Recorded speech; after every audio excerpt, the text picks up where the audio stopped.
The old man used to complain every day, so it was amazing when he finally kicked the bucket, right? The old lady is so stubborn. I gasped as I overheard Sarah's loud conversation on the phone. She was such a good girl when she was little. What happened?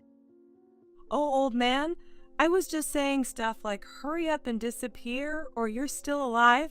He was just in the way. Imagining the pain my husband Mike went through, I could hardly breathe. Something inside me was vanishing completely. Oh no, this is. Sarah's smile froze when she saw Emily and me. She stammered, trying to make an excuse, but I cut her off. Could you not speak? If you're planning on talking to me out of some sense of duty, you can stop. I have no desire to talk to you. The person in front of me was no longer my daughter. My love had faded, leaving only guilt for having raised such a person. I made a firm decision and took a new step forward. My name is Viola Howard. I'm a 54-year-old housewife. Until recently, I lived happily with my husband, Mike, who is 2 years older than me.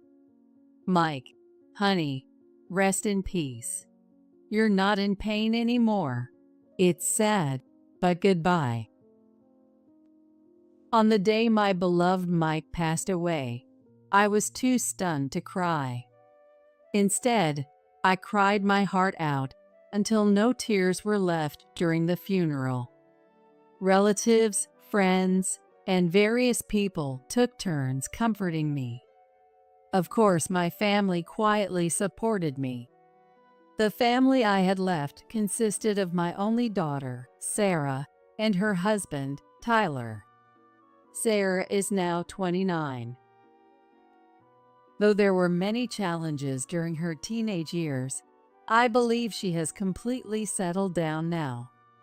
She has grown into a bright, lively, and dependable woman.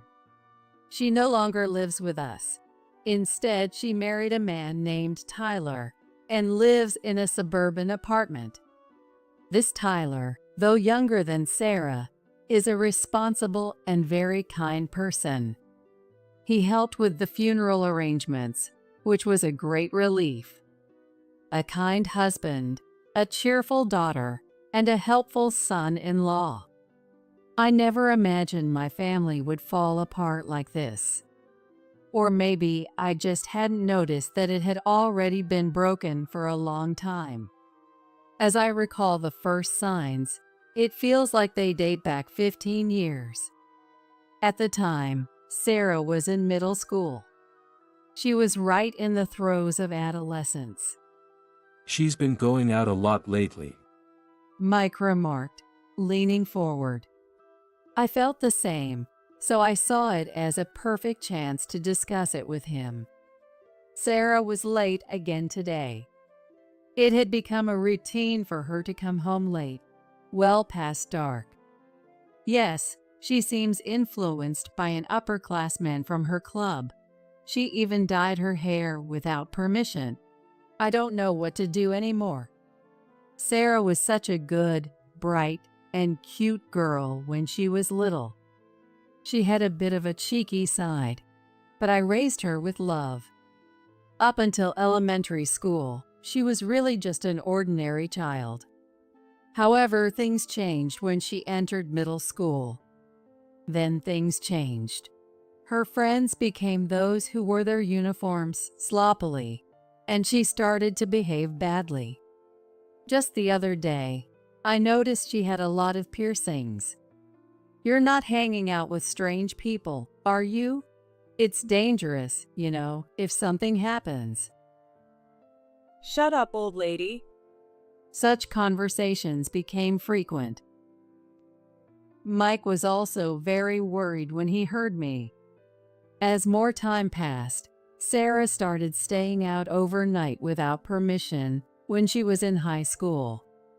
Where have you been? I was so worried. At least call me. I couldn't help but raise my voice. It wasn't anger, but anxiety that made me unable to stay silent. However, Sarah didn't seem to care at all.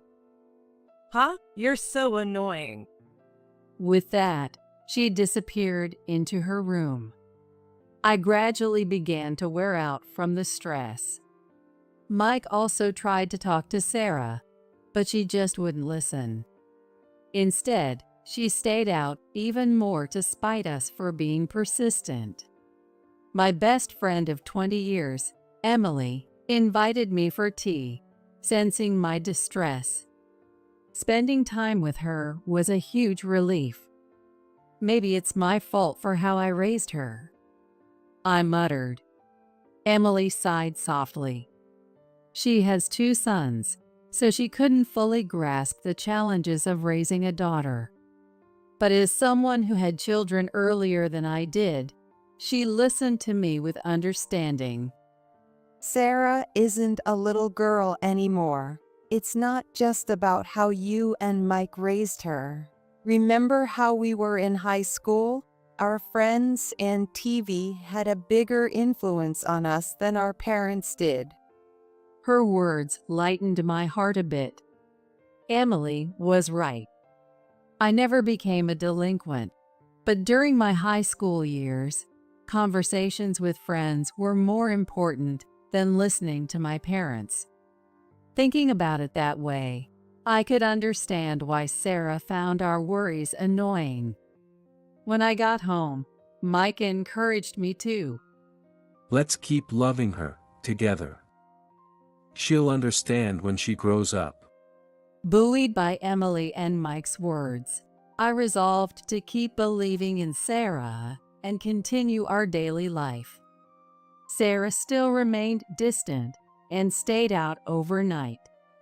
Her makeup became more flamboyant, and her nails were always glittery. She seemed to have a boyfriend, but she never introduced him to us. He probably wasn't a decent person. At the beginning of May, Sarah came home unusually early while it was still light out.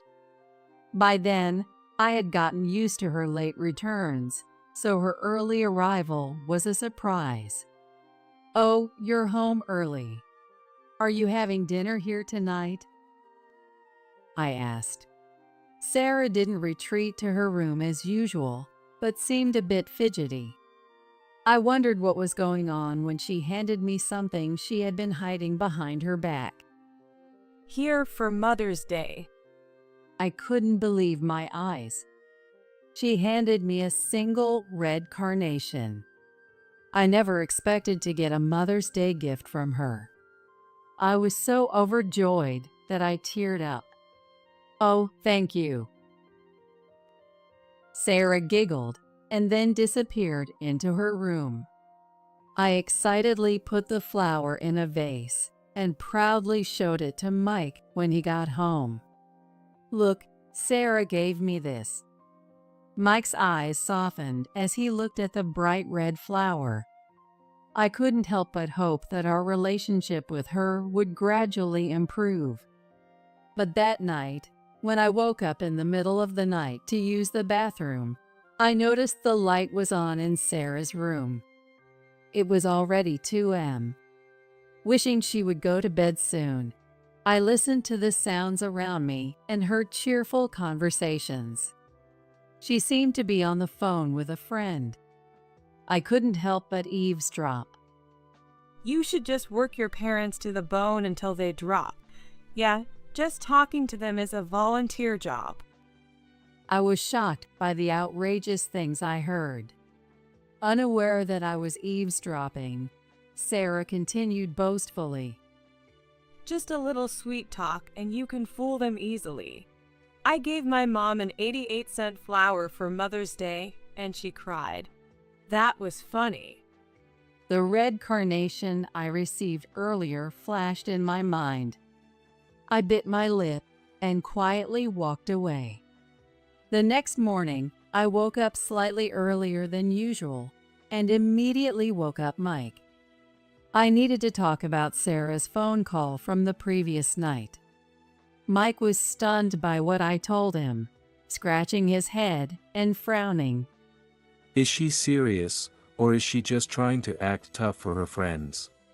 His words reminded me of Sarah's shy smile when she handed me the carnation. Deep down, I wanted to believe that was her true self.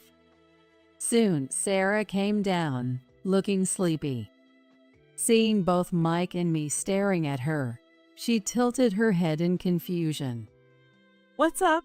Good morning. Seeing her like that, Mike and I couldn't help but smile and relax. We decided to believe in Sarah's sincerity. 10 years later, in his mid-50s, my beloved Mike fell ill. Despite being newly married, Sarah actively helped with his care. It made me happy, thinking Mike was right about her understanding as she grew older. However, Mike didn't seem pleased with Sarah's visits. Curious, I asked Sarah about it. Dad seems to think he's being a burden to me. I see, I thought. Taking Sarah's words at face value, I ended up scolding Mike. It's okay to rely on Sarah. Let her be filial after all the struggles we've had. When I smiled, Mike looked sad and unconvinced. After about a year of battling illness, my beloved Mike passed away. He was only 56 years old. I was heartbroken. After the funeral, Sarah held my hand. Why don't you live with us? You must be lonely alone. We're family. We should support each other. I gladly accepted the offer. Since Sarah and Tyler's apartment was small, we decided they would move into the house Mike and I shared. We started by clearing out the house. Every item was filled with memories, making it hard to part with things. Sarah and Tyler often helped. This is nostalgic. This is nice. We can use it. Watching the young couple talk about the items was endearing. I felt a strong sense of family. As life slowly returned to normal, I went to my part-time job. Sarah came over that morning, so I left her to look after the house. After work, I stepped outside to find it pouring rain. According to a colleague checking the weather app, it was a sudden shower.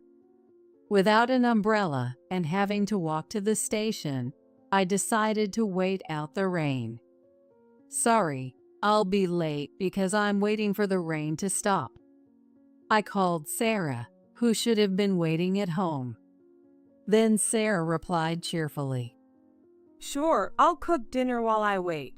Tyler's coming over tonight, so how about we have a family barbecue at home? I was grateful she was even taking care of the household chores. Even though Mike had passed away, I felt fortunate to have been blessed with a new family in Sarah and her husband. As I waited for the rain to stop at the entrance of my workplace, a familiar car pulled up. Viola, I was just on my way to your house. Perfect timing. Hop in. It was Emily in the driver's seat. She happened to be passing by and offered me a ride. I'll get home much earlier than planned. Thank you, Emily. We talked about our lives as we drove. When I told her about living with my daughter and her husband and our plans to move in together permanently, Emily was genuinely happy for me. Returning home with Emily was wonderful until it was summer, and the windows were open with only screens. As we got out of the car, Sarah's loud phone conversation hit our ears. Old man used to complain every day, so it was amazing when he finally kicked the bucket. Old lady is so stubborn. I gasped. I stopped in my tracks and grabbed Emily's arm. Emily, also tense, held her breath. We slowly approached the window. Oh, old man, I was just like, hurry up and die already. Or are you still alive? He was just in the way. I was horrified. I realized those cruel words were directed at Mike. So that's why he didn't want Sarah to care for him. I hated myself for not noticing sooner. Yeah, my mom's family is super rich even though they live in the middle of nowhere. Totally want it, right? So just put up with her for a while. Once we get that inheritance, we'll make her disappear. How do we get her to give us an advance on the inheritance, Tyler? I felt the blood drain from my face. Sarah and Tyler. They weren't a beloved family. In that moment, I decided to sever all ties with them. The love I felt just minutes ago seemed like a lie. I didn't know love could vanish so completely. So that's what you really think. The phrase, shaking with anger, doesn't seem to be an exaggeration. I slowly opened the screen door from the outside. Sarah's smile froze when she saw Emily and me. Oh no, this is. Sarah started making excuses, almost dropping her phone. I watched her coldly. I had thought of her as a kind and caring daughter. I believed she had outgrown her rebellious phase, but it was all a delusion. I couldn't forgive myself for not seeing through her. If I had noticed sooner, Mike wouldn't have suffered. I was overwhelmed with sadness and anger. I cut off Sarah's excuses. Could you not speak? If you're planning on talking to me out of some sense of duty, you can stop. I have no desire to talk to you. Using formal language showed the distance in my heart. I signaled Emily, and we marched into the house together. Inside, I saw Sarah's bag and Tyler's tools, items they had brought in. I grabbed them and threw them out the window one by one. Hey, what the hell are you doing? She protests, grabbing at me, but I resist with all my might. While Emily, who's bigger than me, tries to push Sarah out the front door, I finish throwing everything out the window. Sarah, still hurling insults, continues to struggle with Emily. Our eyes meet as Sarah glares at me, and I can't help but voice my resentment. Even when you turned delinquent, even when you talked back, even when you yelled over the phone to your friends that parents were a nuisance. Despite all that, I tried to believe in the child I gave birth to, but it was truly in vain. If I had cut ties sooner, I wouldn't have caused grief for my beloved Mike. I feel my cheeks burning, and as I casually wipe them, I notice my hand is wet. Apparently, I had been crying. It was just a joke, geez. I felt a tremendous dislike for her half-smile and twitching face. She broke free from Emily, and with all my strength, I shook off her hand that tried to touch my shoulder. "Don't touch me," I shouted loudly. In the commotion, Sarah dropped her phone. The call is still connected, and the name Tyler is displayed on the screen. I picked up the phone and, with all my strength, threw it. With what I considered a perfect pitch, the phone flew out the window and landed on the road in front of the house. No, my phone. Sarah screamed and ran to retrieve it.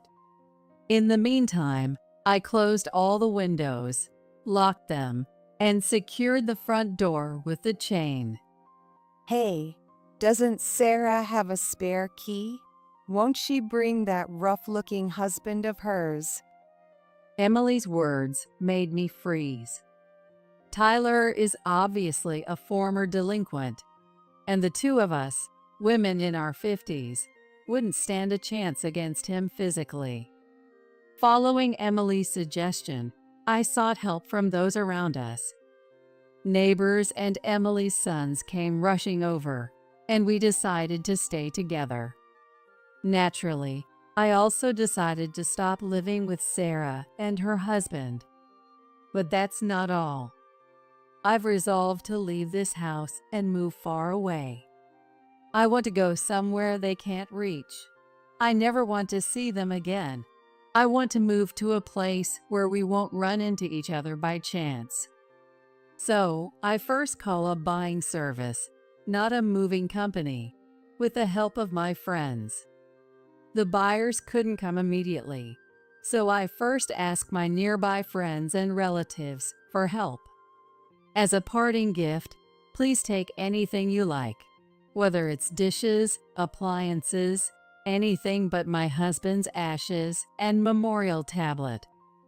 Few people could come that day, but once I mentioned that items would be given on a first-come, first-served basis, some rushed over. I also called out to the neighbors who were present. Feel free to take anything you like, even the TV or refrigerator. I'm starting fresh with all new things. I pack valuables that I don't want to be taken into a travel bag. The neighbors happily take away items like bookshelves and a relatively new vacuum cleaner. As night falls, relatives and friends arrive in droves. They eagerly choose nicer pots and Mike's golf equipment, asking, "Are you sure?" with delighted expressions. I'm glad to see them happy, much better than letting the heartless Sarah and her husband take them. As people are busy packing the mementos, a loud car pulls up outside. As expected, Sarah has returned with Tyler. They probably came to beg for forgiveness. Through the window, I see Sarah holding what looks like a cake box as a peace offering. Thinking that cake could make up for everything is beyond ridiculous. The two seem bewildered by the number of cars parked around our house and the many people coming and going. I stand up and head to the front door to chase them away. What the hell is this? No way, that bag is the one I wanted. Sarah turns pale at the sight of the appliances and my branded bags being taken out. Tyler stands stunned in the doorway. Thief! Thief! Sarah tried to grab the couple carrying the TV, but everyone stopped her. Everyone here had heard about Sarah and Tyler's misdeeds from me and Emily. No one was going to listen to them now. Sarah was still screaming, "Thief! Thief!" But to me, she and Tyler were the real thieves, stealing my time and love. Get out! Don't touch anything in this house. Everything here belongs to me and Mike's loved ones. There's nothing here for heartless people like you. I shouted with all my might. But Sarah and Tyler didn't leave. In fact, they tried to come inside, so I decided to take the final step. I called for the people waiting in the other room with Emily, John, Mary. Seeing the people who came out, Sarah's face twisted in fear. Tyler's eyes widened, and his mouth dropped open. It was because the people standing there were Tyler's parents. Since they were from her husband's family, Sarah knew them, of course. I found their contact through a Christmas card and explained the situation over the phone, and they rushed over. I felt the need to apologize for raising such a daughter. But Tyler's parents were sympathetic. Apparently, they had also shed many tears over Tyler's behavior. Tyler's father, who had come to the front door, approached him silently with a fierce expression. He grabbed Tyler's arm firmly. Ouch. Let go. Tyler was dragged out by his father. His father worked in construction and was very strong, leaving Tyler unable to resist. Tyler's screams were met with silent determination as his father marched him out. Sarah was also forced out by several people. My relatives and Mike's relatives took the lead and were able to drive her away with words. "Leave now. There's nothing here for you. You already took the cash from Mike's inheritance as severance. Don't come back. Even if you do, you won't be let in. You're nothing to us now. Got it?" I slammed the door and collapsed to the floor. No matter how much I hated her, she was still my daughter. Regret over raising such a child brought tears to my eyes. Emily, who had come closer, gently patted my back. After that, Sarah and Tyler never came to the house again. Tyler's parents kept a close watch on them. They even monitored Sarah as their daughter-in-law, filling me with guilt. I sold the remaining belongings to a buying service and entrusted the sale of the house to a real estate agent. Aside from Mike's memorial tablet, all my belongings fit into 2 travel bags. How light it felt. The empty house, once familiar, now looked strange. I felt oddly refreshed. I decided to stay temporarily at my parents' house and look for a new place. On the way to my parents' house, my phone rang. It was Sarah. I didn't feel like talking, but I answered the call for a moment.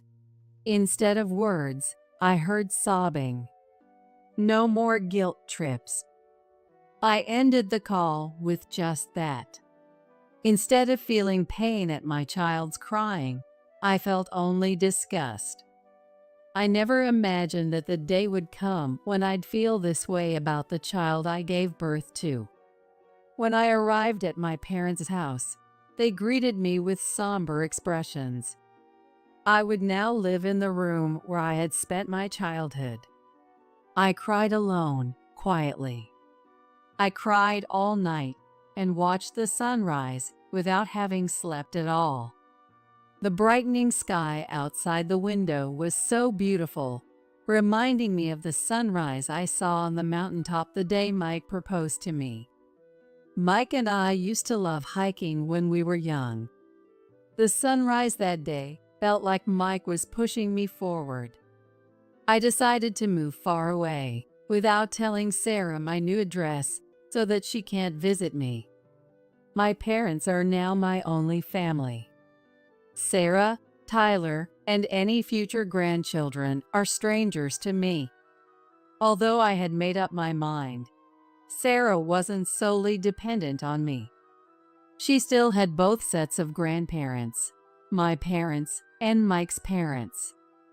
After I left, Sarah, now free to move around, first sought help from Mike's parents, who I considered my in-laws. However, having heard everything from me, Mike's parents were furious and drove her away. Even though she was their precious granddaughter, they couldn't forgive her for the cruel words she had said to their ailing son. It was understandable that they didn't want to help her after learning the truth. Hearing this from Mike's parents, my parents and I prepared ourselves. We figured Sarah's next move would be to come here. Worried about my fiery temper, Emily rushed over to support me. It was 2 days after receiving the call from Mike's parents. While discussing future plans, we heard the familiar roar of Tyler's car engine. There's no doubt about it, that's the sound of Tyler's car. I didn't expect them to arrive so soon, but it saved us the trouble of waiting for days. We didn't open the door, and instead had my mother handle them via the intercom. Sarah, looking a bit gaunt, spoke through the intercom. Grandma, It's Sarah. Mom misunderstood and we had a terrible fight. Please help me make up with her. Hearing her say, "I misunderstood," nearly made me explode with anger. My sadness was swept away by the intense rage. Emily tried to calm me down as my face turned red with anger. Viola, calm down. Let's go. I stood in the entryway, breathing heavily, waiting for them. Sarah, unaware that I was inside, probably waited for the door to unlock. On my signal, Emily swiftly opened the door. Grandma, Mom. Sarah, smiling as she tried to enter, froze when she saw me. It was my parents' house, so she should have expected me to be there. "Get out." As I shouted, Emily slammed the door shut and locked it. Sarah and Tyler panicked on the other side, but I didn't care. I yelled loudly enough for them to hear clearly through the door. I no longer have a daughter. Anyone who tells her sick father to disappear is not the precious, beloved daughter I once loved. You are strangers to me now. Get out. There was one thing I didn't say, but kept to myself. That sentence was, "I wish I had never given birth to you." No matter how much I felt it, I knew as a parent that it was the one thing I could never say. How much time passed. After a while, the sound of the engines started again, and the two of them left. I instinctively knew that I would never see them again. I've lost everything. Mike and Sarah. I wonder how Sarah will feel about today when she becomes a mother, when her child hits the rebellious phase, and when she grows old. Emily hugged me as I collapsed and cried. My parents, also tearful, comforted me. Even though I had to cut ties with Sarah and Tyler, I was relieved to know I still had people who cared about me. Hello? Oh, it's awful. Sarah and Tyler got divorced. They seemed so in love, but I guess it was all so shallow. Later, I received this news from Emily. She seemed surprised, but I wasn't at all. There was no way a relationship between two self-centered liars could last. Sarah had been shunned by relatives and was now completely alone. She had worked at nightclubs for a while, but it didn't last, and now she was drifting from job to job. She might want to escape the judgmental eyes of her hometown, but she didn't have the money to move right away after the divorce and cutting ties with her family. It seemed she would be facing hard times for a while. Sarah was such a beauty, but now she's a mess. Without makeup, she doesn't even have eyebrows. She's like a different person. Even hearing this, I felt no pity. I only wished she would suffer for a long time. I realized that I had finally moved on for real. Thanks for letting me know, but I don't need any more updates. She's no longer my daughter. I should have realized it sooner. Do you think if I had raised her differently, things would have turned out better? Emily pondered my question for a moment. Then she spoke carefully. I'm sorry, I don't know. That's something only Mike might answer. If you ever see him again, ask him. He loved you so much. No matter how long you live, I'm sure he'll be there to welcome you on the other side. Her words, understanding me so well, were comforting. I thanked her sincerely. Since the encounter at my parents' house, I hadn't heard directly from Sarah. I had blocked her number, and she hadn't tried to contact Mike's parents either. I was sure we would never have any contact again. except maybe when one of us crossed the Rainbow Bridge. I heard that Tyler had also left town. As a result of Tyler's parents being genuinely furious about the recent events, he was sent to work at a distant construction site where he had to live on site. Rumor had it that he wouldn't be back for at least 10 years. I hoped he would suffer and reflect on his actions too. Hey, where should we live next? I want a place with a beautiful view. I spoke to Mike's portrait. His smiling photo gazed at me with the same gentle eyes. Even though I wanted to move far away, I couldn't find the perfect place, and ended up living at my parents' house for over 6 months. During that time, something surprising happened. I received a letter from Mike. It was a letter that Mike had entrusted to his parents while he was still alive, with instructions to give it to me once things had settled down. They delivered it to my parents' house, explaining that the delay was due to the chaos caused by Sarah. Oh, Mike. Seeing his familiar handwriting made my eyes well up. The slightly shaky lines indicated he had written it when his illness was advanced.